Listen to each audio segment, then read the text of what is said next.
எங்களுக்கு தரப்பட்ட இடத்துல நாங்கள் போய் அந்த அந்த ஸ்பாட்ல நின்று நாங்கள் பேசிட்டோம். அதை தாண்டி எந்த தவறும் எங்கள் சைடில் நாங்கள் எதுவும் செய்யலை.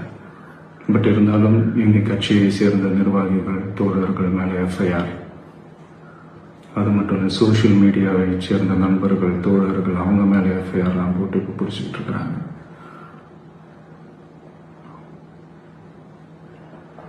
சிஎம் சார்,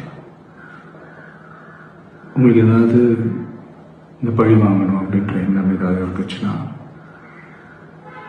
என்ன வேணாலும் பண்ணுங்க.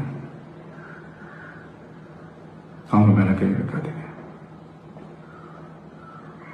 நான் ஒன்று வீட்டில் இருப்பேன், இல்லை நான் ஆஃபீஸில் இருப்பேன். என்ன வேணாலும் செய்யுங்க. நண்பர்களே, தோழர்களே, நம்மளுடைய அரசியல் பயணம் இன்னும் ஸ்ட்ராங்காக